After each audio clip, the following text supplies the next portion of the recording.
I'm David Shimotakahara. I'm the founding artistic director of Groundworks Dance Theater, and I make dances. When I was a teenager, I was desperately searching for something that I could focus on. I started to become interested in theater, and I started to take movement classes for actors.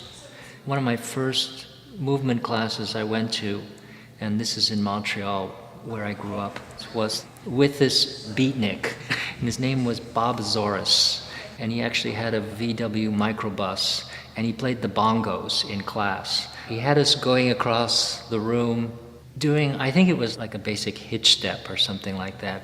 There was something about that feeling of being very alive in my body and feeling really, really comfortable about moving. I didn't know I wanted to be a dancer right at that moment, but I knew something about movement was very, very much a part of me. When you start off, I remember thinking I was just wonderful. And part of it was because I couldn't see anything. I couldn't actually see myself in the mirror because I wear glasses.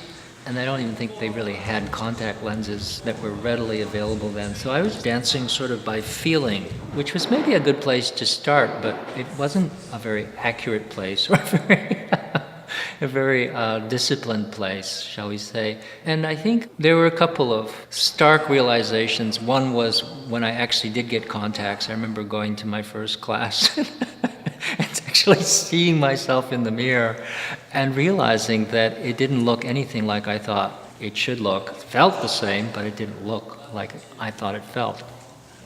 My wife and I came to Ohio in 1983 to dance for Heinz Pohl and the Ohio Ballet. I ended up dancing with Ohio Ballet under Heinz's direction for 15 years and just learned an amazing amount from Heinz, from the experience of dancing with that excellent company. And a lot of lessons from that experience I carried into how I wanted to form Groundworks, what sort of a company it might become.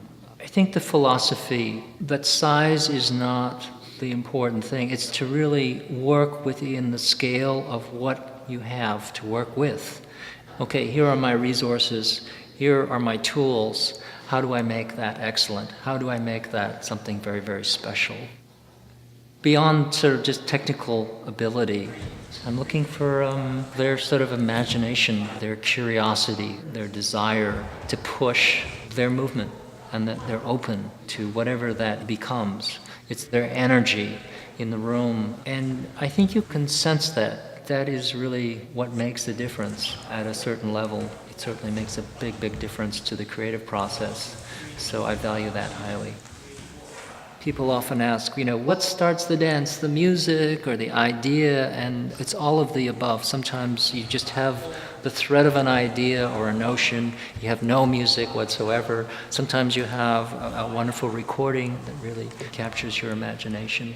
And what I love is that this group of artists embraces that in a way that allows me the freedom to come into the room and say, I don't know how this is going to start, but let's try something. And then we go from there. The more that I know, the less I know. And you just keep finding out more things. Every time you learn something, you raise the stakes, there's more to go.